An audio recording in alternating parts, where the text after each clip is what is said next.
வணக்கம், welcome to Kiruthika's cuisine. இன்றைக்கி நம்ம பார்க்க போகிற ரெசிபி ஆந்திரா ஆவக்காய் ஊறுகாய்.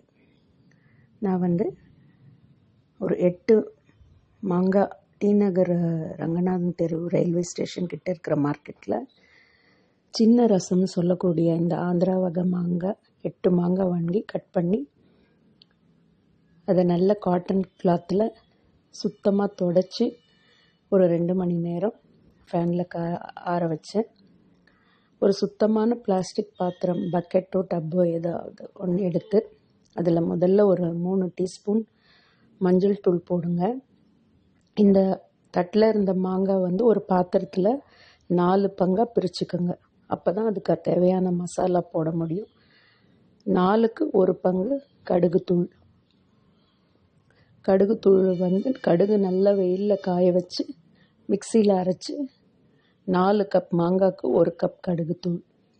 3/4 கூட போடலாம். நிறைய உங்களுக்கு மசாலா வேணும்னா, தொக்கு அதிகமாக வேணும்னா நீங்கள் கடுகு போடலாம். அதே 4க்கு 1 உப்பு அந்த பாத்திரத்துலேயே, மாங்காயில் அந்த பாத்திரத்துலேயே கல் உப்புங்க.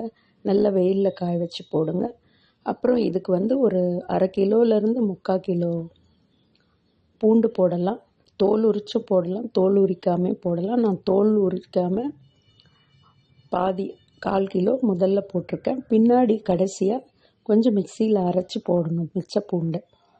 அப்புறம் ஒரு 50 கிராம் வெந்தயம், அதுவும் வெயிலில் காய வச்சு பாதி மிக்சியில் தூளாக்கி பாதி முழுசாக போட்டுக்கோங்க. அடுத்தது மிளகாய் தூள், அதுவும் இந்த கப்பில், மாங்காய் அளந்த கப்பில் 1 கப்பு.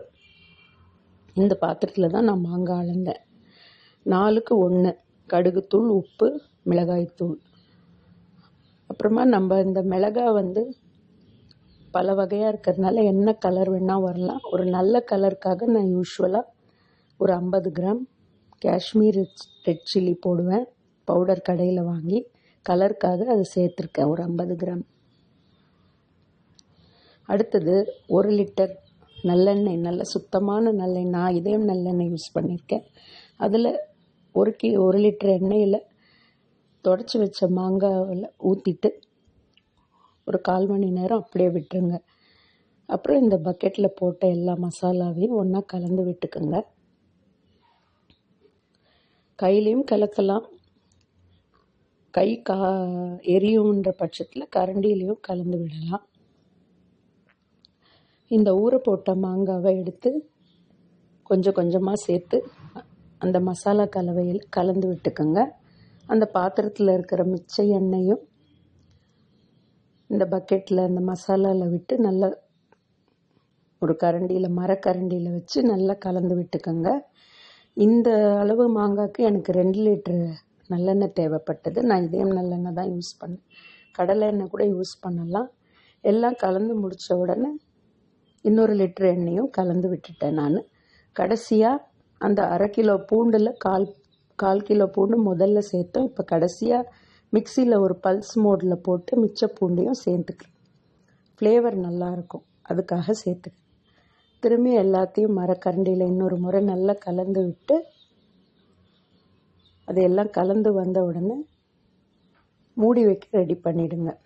நல்லா துணி கட்டி மூடி போட்டு நல்ல சுத்தமான ஒரு இடத்துல வைங்க. அதை டிஸ்டர்ப் பண்ண வேண்டாம். 3ஆவது நாள் அதை எடுத்து சரி பண்ணிக்கலாம் ஜாடியில் போட்டு. இது பாருங்கள், நான் 3 நாள் இல்லை, நான் 1 வீக் கழித்து தான் எடுத்தேன். பாருங்கள் எப்படி எல்லாமே ஒன்றா சேர்ந்து எவ்வளோ நல்லா வந்திருக்கு பாருங்கள் ஊறுகாய். எண்ணெய் இவ்வளோ போட்டிருக்கேன்னு நினைக்காதீங்க. ஏன்னா எண்ணெய் எவ்வளோ விடுறோமோ அந்த அளவுக்கு ஊறுகாய் கெடாமல் இருக்கும்.